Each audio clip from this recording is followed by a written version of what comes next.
Allahu akbar, Allahu akbar, Allahu akbar kabira, walhamdulillahi katsira, wa subhanallahi bukratan wa asila. La ilaha illallah wa la na'budu illa iyyah mukhlishina lahuddin walau karihal kafirun walau karihal musyrikun walau karihal munafiqun. La ilaha illallah wahdah sadaqa wa'dah wa nasara 'abdah wa a'azza jundah wa hazamal ahzaba wahdah. Alhamdulillah wassalatu wassalamu ala rasulillah sayyidina wa maulana wa syafi'ina Muhammad ibni Abdillah wa ala alihi wa sahbihi wa man tabi'ahu wa mawalah. Asyhadu an la ilaha illallah wahdahu la syarika lah wa asyhadu anna sayyidana Muhammadan abduhu wa rasuluhu la nabiyya ba'dah. Allahumma salli ala sayyidina Muhammadin an-nabiyil ummi wa ala alihi wa sahbihi wa barik wa sallim. Qala Allah ta'ala fil Qur'anil azim wa huwa asdaqul qailin. A'udzu billahi minasy syaithanir rajim. Ya ayyuhalladzina amanu taqullaha haqqa tuqatih wa la tamutunna illa wa antum muslimun. Wa qala ta'ala fi ayatin ukhra, ya ayyuhalladzina amanu taqullaha wa qulu qawlan sadida yuslih lakum a'malakum wa yaghfir lakum dhunubakum wa man yuti'illaha wa rasulahu faqad faza fawzan 'azima. Ibadallah, usikum wa nafsi bi taqwallahi wa ta'atihi faqad fazal muttaqun. Hadirin hadirat jamaah Idul Adha yang dimuliakan Allah Subhanahu wa ta'ala. Ada orang-orang yang tak dapat kita balas budi baiknya. Kita tumpang 9 bulan 10 hari, bukan kamarnya, bukan rumahnya, perutnya, rahimnya, badannya, meregang nyawa dia mengeluarkan kita ke atas dunia ini. Pagi ini bahkan mulai malam tadi terbayang wajahnya di pelupuk mata. Sebagian saudara kita pulang dari sholat ini masih dapat mencium tangannya, memeluk tubuhnya yang rapuh. Tapi kita jangankan untuk memeluk badan jasadnya, untuk berziarah ke kuburnya pun jauh. Apa yang dapat kita katakan? Apa yang dapat kita sampaikan? Kalau masih sanggup mengirimkan Al-Fatihah, kirimkanlah. Kalau masih mampu melantunkan doa Rabbighfirli wali walidayya warhamhuma kama rabbayani shaghira, tetesan embun di atas gurun pasir yang panas, itulah yang akan disampaikan para malaikat ke makam-makam mereka. Orang tua yang dulu gagah perkasa, melepuh kulitnya karena terik panas matahari untuk menyekolahkan kita. Berapa banyak, berapa hari, berapa saat dia menahan makan demi untuk kebahagiaan kita. Tapi hari ini apa yang dapat kita balaskan untuk mereka? Di hari baik bulan mulia, berapa banyak orang yang bisa menggantikan bajunya dengan baju yang baru, membawakan makanan yang lezat, berharap bahwa makanan itu akan membasahi kerongkongannya. Tapi kita yang tak dapat membalas, kita dapat berkirim sedekah. Saat yang begitu sayang kepada ibunya datang bertanya kepada Nabi SAW, ya Rasulullah, ummi matat, ibuku sudah meninggal dunia ya Rasulullah, afa atasaddaqu anha, kalau aku bersedekah apakah sampai pahalanya untuk dia? Apakah sedekahku itu hanya untuk aku saja? Apakah yang mendapatkan pahalanya cuma aku ya Rasulullah? Apa jawab baginda? Tasaddaq, bersedekahlah saat pahalanya sampai. Oleh sebab itu yang berkurban untuk orang tuanya, maka pahalanya sampai, dia mendapatkannya, orang tuanya pun juga mendapatkan aliran pahala untuknya.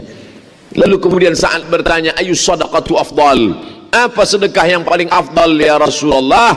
Nabi menjawab, saqyul ma, memberikan air minum. Jazirah Arab, gurun pasir kering kerontang, panas terik. Apa yang bisa meringankan beban orang lain? Membuatkan sumur bor, menyiapkan air minum, maka buatlah itu. Negeri gemah ripah loh jenawi, tongkat dan batu jadi tanaman, untayan zamrud katulistiwa subur, air melimpah ruah. Tapi masih ada anak-anak yatim yang belum bisa bersekolah, bayarkan. Ada masjid yang masih perlu bangunan, sambungkan. Ada tanah kosong yang perlu diwakafkan sehingga bisa mendirikan hotel. Kenapa mesti hotel? Bicara tanah wakaf hilang, tak bermakna, hanya sebagai tempat perkuburan. Berhenti, stop. Tidak, ternyata di atasnya dibangun hotel, dibangun ruku, hasilnya disalurkan untuk fakir miskin dan duafa. Dengan niat ayah dan ibu, mengalirlah pahalanya sampai ke makam mereka. Hari ini kita berkumpul, hari ini kita berzikir, hari ini kita bertakbir mengagungkan asma Allah. Allahu Akbar, Allahu Akbar, Allahu Akbar, la ilaha illallah, wallahu akbar. Hanya takbir itu saja yang dapat mengusir risau hati gundah gulana. Hanya takbir itu saja yang dapat menghilangkan kesedihan. Hanya takbir itu saja yang dapat menguatkan jiwa. Sesungguhnya di balik tubuh yang gagah perkasa itu rapuh, sedih. Apa yang bisa menghilangkan kesedihan? Dirimu merasa kecil, dirimu merasa tak bermakna, maka agungkan Allah dengan melafazkan Allahu Akbar tanggal 10, Allahu Akbar tanggal 11, Allahu Akbar tanggal 12, hari tasyrik tanggal 13, sampai menjelang tenggelam matahari kita tetap bertakbir Allahu Akbar. Datang risaumu, usir dengan Allahu Akbar. Datang sedihmu, halau dengan Allahu Akbar. Saat itu kita sedang mengagungkan Allah. Kita sedang bernaung di bawah bayang-bayang keagungan kemuliaan la ilaha illallah wallahu akbar walillahil hamd. Hari ini kita masih bisa berkirim doa pada orang tua. Hari ini kita masih mengenang ayah dan bunda. Yang perlu kita pikirkan ke depan, apakah 20 tahun 30 tahun akan datang saat kita sudah mati dimakan cacing tanah, masuk ke liang lahat, apakah anak-anak kita juga akan mampu mengangkat tangan dan berdoa Rabbighfirli wali walidayya warhamhuma kama rabbayani shaghira? Apakah anak-anak kita nanti akan datang ke pengurus masjid berkata, ini kurban untuk saya, ini kurban untuk istri saya, ini kurban untuk anak saya, dan ini kurban untuk almarhum ayah dan almarhum ibu saya? Kita tak dapat menjawabnya sekarang. Begitu mudah menggerakkan anak lidah. Dia mungkin akan menjadi orang kaya, dia mungkin akan menjadi pejabat yang punya kuasa. Cita-cita orang tua sudah terlaksana, tapi apakah dia akan mengenang kita? Tak ada jaminan. Kalau tidak kita tanamkan pendidikan agama. Berkurban adalah pesan dari kehidupan Nabi Ibrahim alaihissalam. Tapi jangan lupa, berbakti kepada orang tua bagian dari ajaran yang dibawa oleh Nabi Ibrahim alaihissalam. Apa kata ayahnya? Ayahnya bukanlah ayah yang biasa, tapi ayah yang luar biasa. Bukan sekedar penyembah berhala. Azar ayah Nabi Ibrahim pembuat berhala, pencetak berhala, penyembah berhala. Ketika Nabi Ibrahim mengajaknya untuk menyembah Allah, apa jawabnya? La illam tantahi, kalau kau tak berhenti mendakwahi saya, kalau kau tidak berhenti menceramahi saya, kalau kau tidak berhenti untuk memberikan hidayah, kalau kau tidak berhenti untuk mengajak aku, la arjumannaka, aku lempar engkau dengan batu, wahjurni maliya, tinggalkan aku untuk waktu yang lama, pergilah engkau wahai Ibrahim. Kasar kata-katanya. Apakah Ibrahim mencaci maki, sumpah serapah? Apakah Ibrahim melawan? Dengan kelembutan Sayyidina Ibrahim alaihissalam berkata, Sa'astaghfirulaka Rabbi, aku akan memohonkan ampun kepada Allah untukmu wahai ayahku. aku tetap akan memintakan ampunan Allah walaupun kau kasar kepada aku, walaupun kau penyembah berhala. Sa'astaghfirulaka rabbi, aku tetap akan memohonkan ampun kepada Allah untukmu. Apa balasan Allah untuk Ibrahim alaihissalam? Begitulah Allah. Allah tak pernah membalas satu. Allah tak pernah membalas satu perbuatan kita dibalas satu, tidak. Karena sifat Allah, wa ahsin kama ahsanallahu ilaik. Apa dibalas Allah untuk Ibrahim?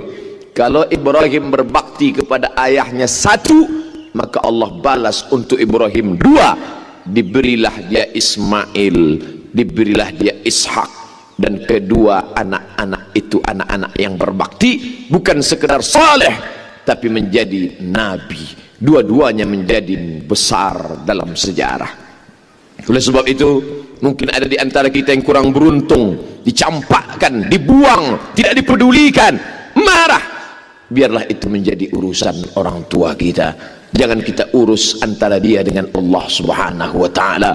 Karena andai kita gendong dia dari tempat kita duduk hari ini, kita bawa ke tanah suci Makkah Al-Mukarramah, kita gendong dalam keadaan tawaf, sa'i dan umrah, kembali lagi ke tempat kita, belum dapat menebus satu tetes darahnya saat melahirkan kita, belum dapat menebus susah hatinya, tidak dapat makan minumnya, muntahnya, panas dingin tubuhnya saat kita berada di dalam rahimnya.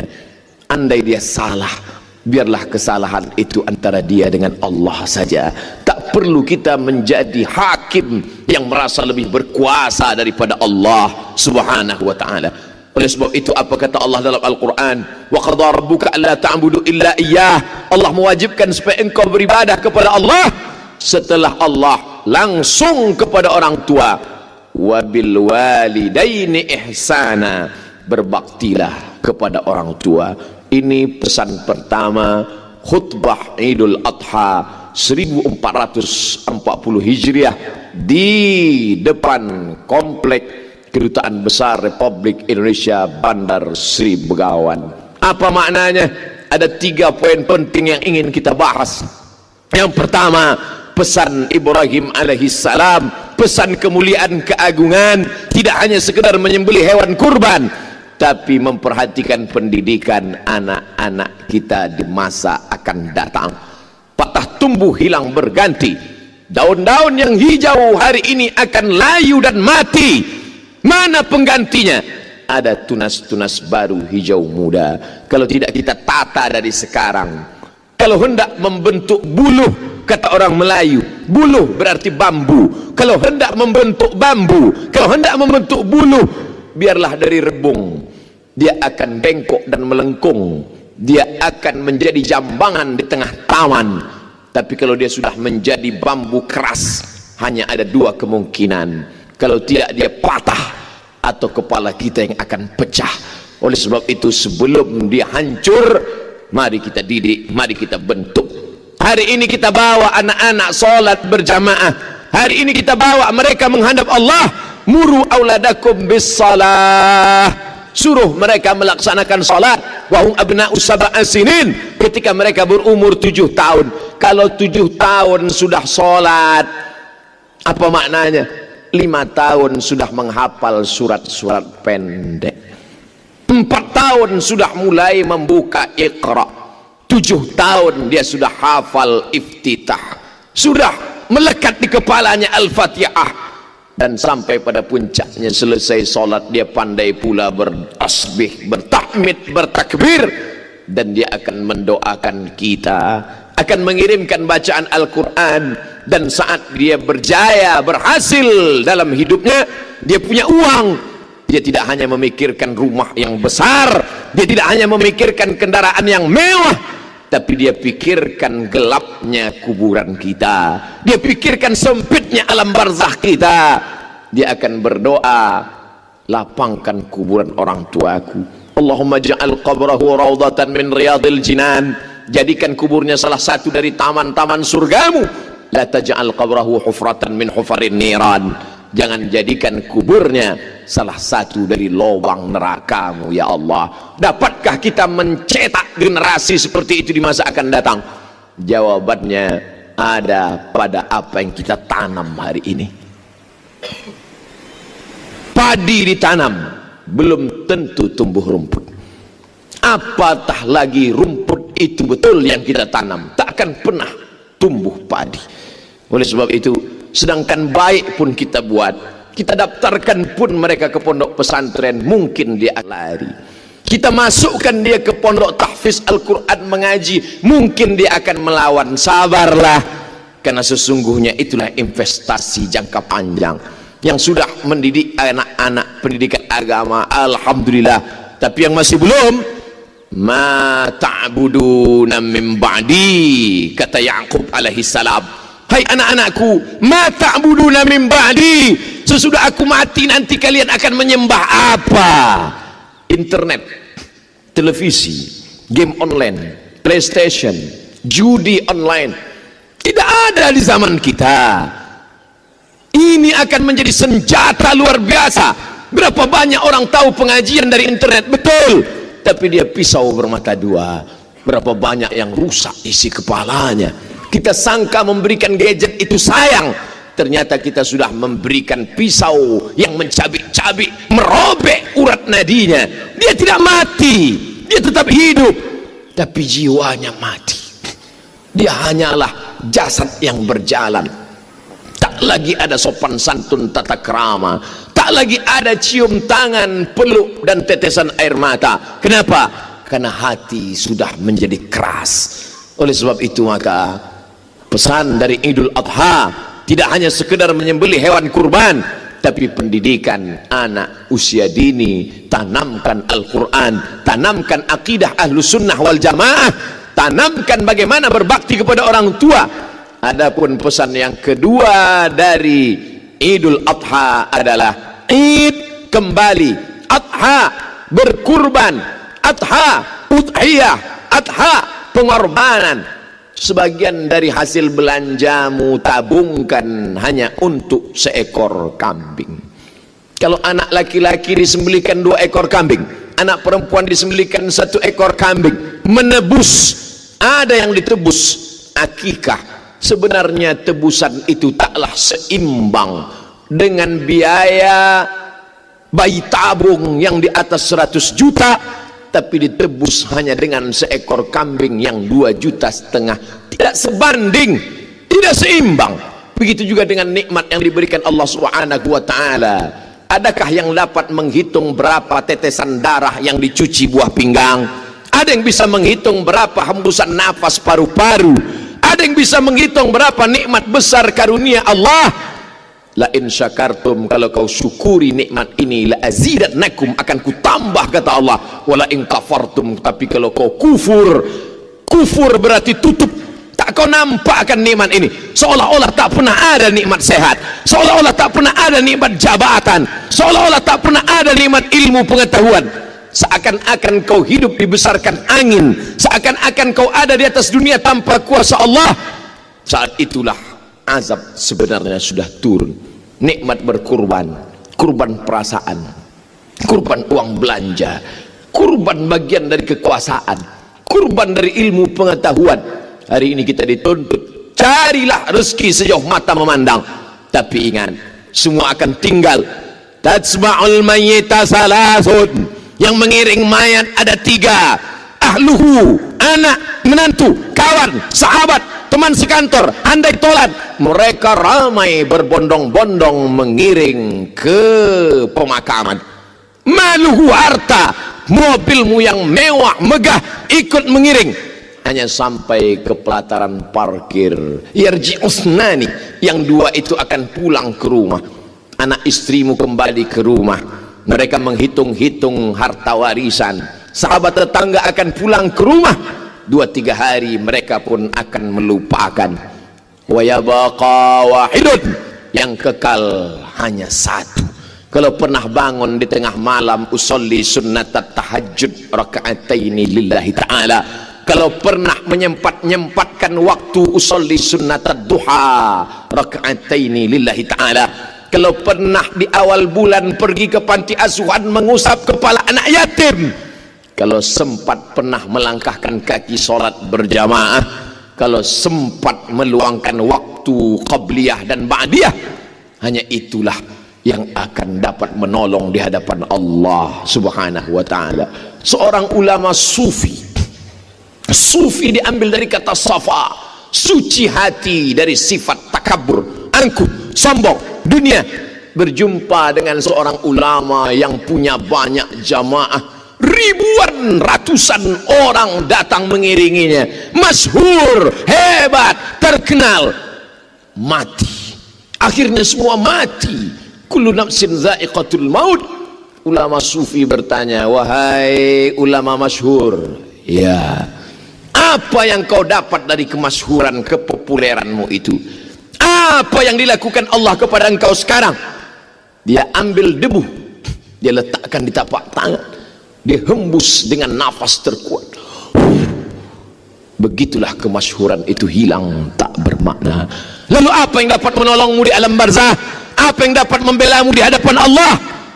Saat 2 rakaat di tengah malam aku sempatkan, saat aku sempatkan membaca bagian dari ayat-ayat Al-Quran, saat aku sempat memetik tasbih subhanallah, alhamdulillah, subhanallah bihamdihi, subhanallahil azim, itulah yang dapat menolong di hadapan Allah Subhanahu wa ta'ala. Jabatan tinggal, kemasyhuran tak berkesan. Yang dapat menolong di hadapan Allah illalladzina amanu, kecuali iman, wa amilus salihat, dan amal-amal saleh. Faman kana yarju liqa'a rabbih, siapa ingin berharap berjumpa dengan Allah, falyamal amalan salihah. Allah tak minta banyak, hanya 2 saja. Falyamal amalan salihah, amal saleh, wala yusyrik bi ibadati rabbih ahada, tidak mempersekutukan Allah dengan apapun. Anak-anak sudah dididik, pesan Idul Adha sudah sampai. Beriman, beramal saleh sebagai bekal menghadap Allah. Pesan Idul Adha sudah pun didengarkan. Pesan yang terakhir, yang ketiga adalah bahwa sebanyak apapun amal, kalau tidak menjaga ukhuwah, kalau tidak menjaga silaturahim, la yadkhulul jannah, tak akan masuk surga. Hadis sahih Bukhari, hadis sahih Muslim, muttafaqun alaih, diakui kesahihannya, tak diragukan sedikit pun oleh Ahlussunnah wal Jamaah. La yadkhulul jannah, tak masuk surga. Siapa yang tak masuk surga itu ya Rasulullah? Apakah karena dia berzina? Apakah karena dia minum khamar? Apakah karena dia mabuk? Apakah karena makan riba? La yadkhulul jannah, tak masuk surga. Siapa itu ya Rasulullah? Qati'ur rahim, orang yang memutus tali silaturahim. Itulah mengapa hewan daging kurban dibagi 3. Sepertiga untuk yang berkurban, sepertiga untuk tetangga, sahabat, kerabat, sepertiga untuk fakir miskin. Kalau sepertiga untuk yang berkurban, masuk akal karena dia yang punya uang. Kalau sepertiga untuk fakir miskin, masuk akal karena menolong mereka yang miskin, yang susah, yang melarat, yang tak dapat makan daging. Tapi sepertiga untuk kerabat, sepertiga untuk tetangga, untuk sahabat, mengapa ada jatah mereka dalam daging hewan kurban kita? Untuk apa mereka kita bagi?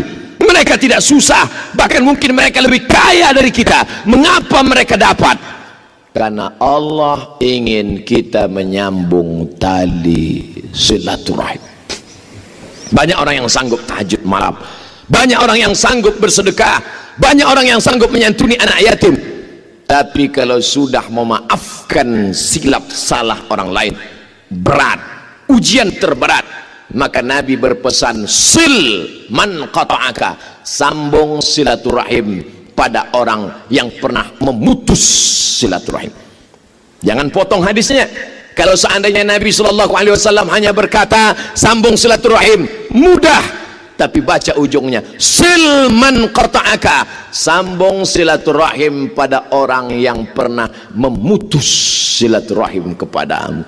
Ini ujian berat. Menahan makan dari pagi sampai petang, azan subuh ke azan maghrib, banyak yang mampu. Bersedekah menyisihkan sebagian harta, 2,5% untuk zakatnya, banyak yang mampu. Tapi masalah memaafkan orang lain.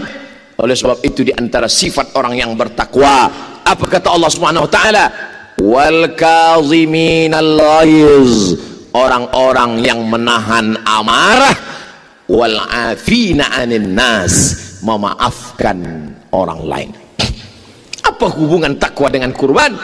Karena kurban tidak akan diterima kecuali hanya untuk orang yang bertakwa saja.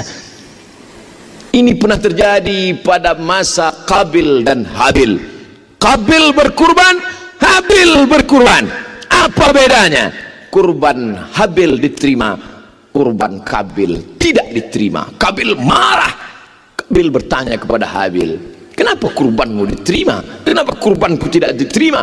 Apa jawab Habil? Diceritakan Allah dalam Al-Quran, innama yataqabbalullah minal muttaqin. Allah hanya menerima kurban dari orang yang bertakwa. Siapa itu orang yang bertakwa?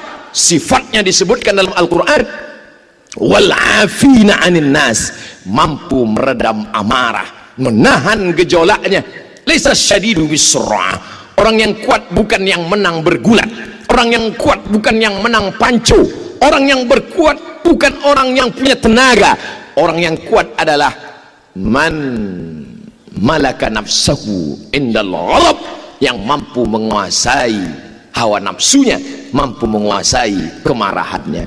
Pesan ketiga ini menjadi cambuk buat kita. Jangan pernah bangga dengan kurbanmu 100 ekor kambing, jangan pernah angkuh dengan sedekahmu yang banyak kalau masih belum mampu melunakkan hati, melembutkan jiwa, memaafkan orang lain. Karena pesan daripada ibadah Idul Adha adalah Id kembali kepada kesucian fitrah manusia. Ketika kita datang bertemu dan berjumpa, saat itu kita sedang menyampaikan salam dan doa.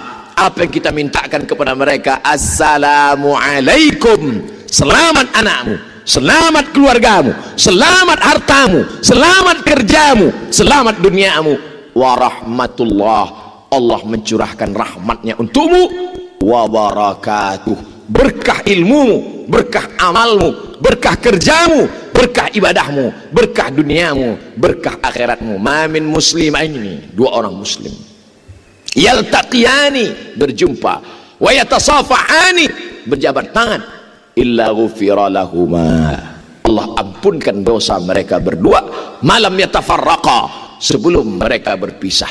Itulah mengapa sholat Id dianjurkan datang dari satu jalan, pulang dari jalan yang lain, datang dari satu arah, pulang dari arah yang lain. Mengapa? Apa hikmah di balik itu? Agar bertemu dengan banyak orang, bertemu di sisi yang kiri, berjumpa di sisi yang kanan, lebih banyak menyambung silaturahim. Man ahabba yubsatalahu fi rizqihi, siapa yang mau dilapangkan rezekinya, wa yunsa'alahu fi atharihi, dipanjangkan umurnya, falyasil rahimahu, hendaklah menyambung tali silaturahim. Orang barat tidak silaturahim maju, orang barat tidak silaturahim kaya, orang barat tidak silaturahim hartanya banyak. Mereka tidak menyebutnya dengan silaturahim, mereka tidak menyebutnya dengan silaturahim, mereka menyebutnya dengan family gathering, mereka menyebutnya dengan coffee morning, mereka menyebutnya dengan network. Tapi sebenarnya substansi makna yang terkandung di dalamnya adalah silaturahim. Jangan angkuh, jangan sombong, jangan one man show, jangan merasa bisa menegakkan dunia ini sendiri. Nabi Isa alaihi salam kurang hebat apa lagi? Yubri'ul akmaha wal abrasa biiznillah, bisa menyembuhkan orang sakit kusta, bisa membuat orang lumpuh tegak berdiri, wa yuhyil mauta biiznillah, bisa menghidupkan orang mati dengan izin Allah. Tapi dia tetap tidak sendirian. Wa idh qala Isa bin Maryam lil hawariyin, ingatlah ketika Isa anak Maryam berkata kepada sahabat-sahabatnya hawariyin, apa kata dia? Man ansari ilallah, siapa yang menolong aku menegakkan agama Allah? Musa alaihi salam tongkatnya membelah laut merah, menyeberang 600.000 Bani Israel menuju Palestina. Hebat, gagah dan perkasa. Tapi lihat doanya. Apa doa dia? Rabbi syrahli sadri, lapangkan dada, wa yassirli amri, mudahkan urusan. Wahlul 'uqdatam min lisani, lancar bicara sehingga orang lain faham. Waj'alli waziram min ahli, beri aku seorang kawan, saudara, sahabat yang bisa menolong aku dalam dakwah kepada Allah. Bagaimana dengan Sayyidina wa Maulana Muhammad sallallahu alaihi wasallam? Padahal apapun yang dia minta dikabulkan Allah. Sebelum dia minta sudah diberi Allah. Apa kata Allah untuk Nabi Muhammad sallallahu alaihi wasallam? Wala saufa yu'tika rabbuka fatarda. Apa yang kau mau aku beri ya Muhammad sallallahu alaihi wasallam. Tapi dia tetap tidak sendiri. Ditolong, ada orang tua yang santun, Abu Bakar Siddiq. Ada anak muda yang gagah perkasa, Umar bin Khattab. Ada orang kaya yang hebat dengan hartanya, Utsman bin Affan. Ada anak muda yang cerdas luar biasa, Ali bin Abi Thalib. Ada perempuan yang luar biasa, Khadijatul Kubra wa Aisyatul Ridha. Jangan pernah memutuskan persaudaraan. Itulah hikmah yang dapat kita petik. Allahu Akbar, Allahu Akbar, Allahu Akbar. La ilaha illallah wallahu akbar. Barakallahu li wa lakum fil Qur'anil azim. Wa nafa'ani wa iyyakum bima fihi minal ayati wadh-dhikril hakim. Wa taqabbala minni wa minkum tilawatahu. Innahu huwal ghafurur rahim.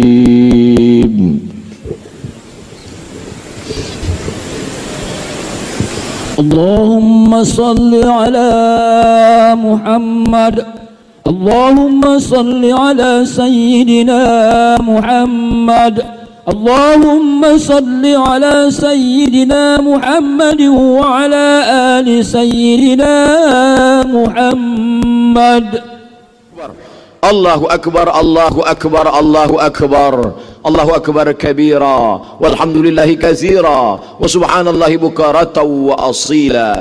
La ilaha illallah wa la na'budu illa iyyah, mukhlisina lahuddin walau karihal kafirun. La ilaha illallah wahdah, sadaqa wa'dah, wa nasara 'abdah, wa a'azza jundahu wa hazamal ahzaba wahdah. Alhamdulillahilladzi bi ni'matihi tatimmus salihat. Wassalatu wassalamu ala sayyidis sadat wa ala alihi wa ashabihi ahlil fadaili wal karamat.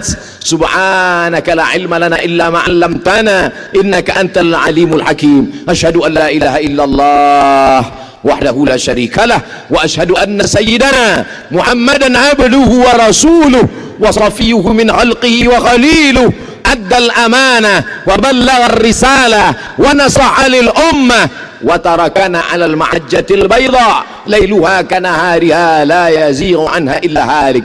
قال الله تعالى في القرآن العظيم وهو أصدق القائلين: أعوذ بالله من الشيطان الرجيم، بسم الله الرحمن الرحيم، إنا أعطيناك الكوثر فصل لربك وانحر إن شانئك هو الأبتر. وقال تعالى في آية أخرى: Inna Allah wa malaikatahu yusalluna 'alan nabi ya ayyuhalladzina amanu sallu alaihi wa sallimu taslima. Allahumma ighfirlil muslimina wal muslimat al ahya'i minhum wal amwat birahmatika ya arhamar rahimin. Di hari baik bulan mulia ini curahkan ampunan rahmatmu untuk ayah dan ibu kami ya Allah. Tak dapat kami balas budi baik mereka ya Allah. Kalau mereka masih hidup, sehatkan mereka ya Allah. Andai mereka sudah kembali menghadapmu, lapangkan kuburnya ya Allah. Allahumma ja'al kuburahum rawdatan min riyadil jinan. Jadikan kubur mereka salah satu dari taman-taman surgamu ya Allah. La taj'al kuburahum hufratan min hufarin niran. Jangan jadikan kubur mereka salah satu dari lubang nerakamu ya Allah. Allahumma wasi' madkhalahum, lapangkan makam-makam mereka menjadi taman-taman yang indah ya Allah. Jadikan anak-anak kami anak-anak yang saleh dan salihah. Allahumma ja'al abna'ana wa banatina min huffazil Quran wal hafizat. Jaga anak kami dari narkoba ya Allah. Selamatkan anak kami dari perbuatan maksiat ya Allah. Jadikan mereka para penghafal Al-Quran, penolong agamamu, sehingga saat mereka nanti meninggal dunia, saat kami menghadapmu, kami berpisah tapi engkau pertemukan di tempat terbaik Jannatul Firdaus bersama orang paling baik Sayyidina wa Maulana Muhammad sallallahu alaihi wasallam. Allahumma ij'al hadzal balada baladan aminan mutmainna, negeri tempat kami mencari nafkah, negeri kampung halaman tempat kami lahir, jadikan kampung halaman kami dan tempat kami bekerja negeri yang aman, damai, jauh dari segala malapetaka dan musibah ya Allah. Adapun kawan kami, saudara kami yang sudah mendahului kami, yang terkena musibah, baru-baru saja ada yang tenggelam, jadikan mereka sebagai orang-orang yang mati syahid karena mencari nafkah, mencari ridhamu ya Allah. Jadikan keluarga mereka orang-orang yang sabar menerima ujianmu ya Allah. Allahumma ja'alhum minas sabirin. Ketika ujian itu datang, tak keluar keluh kesah dari mulut mereka, yang mereka katakan inna lillahi wa inna ilaihi raji'un. Allahumma anzilir rahmata wassalamata wal barakata, turunkan keselamatan, kerahmatan, keberkahan ala hadhil jamaah, kepada seluruh jamaah salat Idul Adha ini ya Allah. Allahumma wasi' arzaqana, lapangkan rezeki kami ya Allah, supaya kami bisa berinfak, berzakat, berwakaf dan bersedekah. Allahumma khtim lana bihusnil khatimah. Ketika malaikat maut datang mencabut nyawa kami, tak banyak yang kami inginkan ya Allah. Saat itu yang keluar dari mulut kami nanti adalah kalimah tauhid la ilaha illallah. Barakallah. Innallaha ya'muru bil adli wal ihsan wa ita'i dzil qurba wa yanha 'anil fahsya'i wal munkari wal baghi ya'idzukum la'allakum tadhakkarun. Fadhkurullaha al-'azim yadhkurkum was'aluhu min fadlihi yu'tikum wa la dzikrullahi akbar wallahu ya'lamu ma tasna'un.